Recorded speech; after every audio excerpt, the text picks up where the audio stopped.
Long ago, when reality sheathed in darkness, a serpent egg hatched.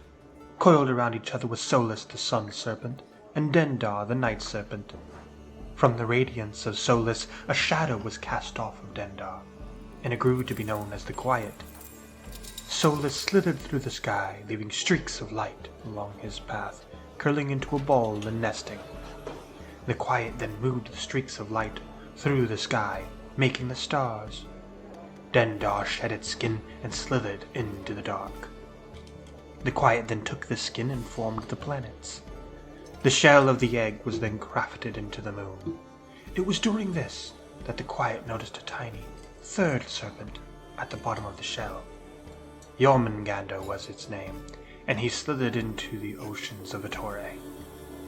The Quiet felt lonely in this existence, that there were none like her. She first poured life onto the moon, so that creation could be close to her. Thus the moon elves were born, naming their home Arnadithil.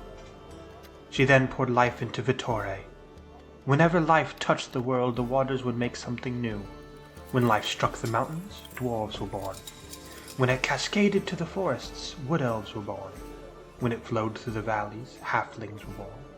When it froze in the north, the Ganid were born. Soaking into the moss, the Spriggans were born. Life poured through Vitore in this way, creating life as we know it today. When the waters of life had seemed to finally reach the end of creation, it rested in dirt, and so from the mud sprang the first humans, awash with a bit of all the traits of the higher creations before them. So all of creation came to be. Solus rejoiced at the desire for his warmth, and a burst of rock and fire struck the ground of the world, and from the ashes the Firum were born. The Quiet then pulled from her cloak, and created beings made of her to preside over creation. Thus the demon princes were born. Slinking in the shadows, the night serpent began to devour the nightmares of the Quiet's creations. As she did, monsters were birthed, giving flesh and bone to our deepest and darkest fears. To this day, every monster within Vitore is born of nightmares. Champions across time rose to fight these monsters and do battle with the darker of the demon princes. The best of these champions rose to become gods, thus completing the Palanirum. Divine beings that include the serpents, demon princes, and mortals turned god. For thousands of years, kingdoms rose and fell, tragedy and celebration were had, and Vitore was never more alive. Until one fateful day over 2,000 years ago, the sky went up in flames. Light tore through the clouds, and the continent of Valnurith was burned, decimated into ruin, becoming the radiant void it is today.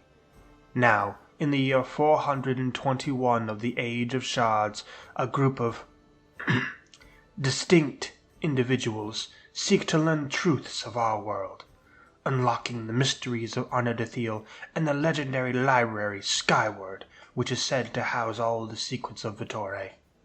This humble bard is here to chronicle their adventures, so come along and enjoy the ride.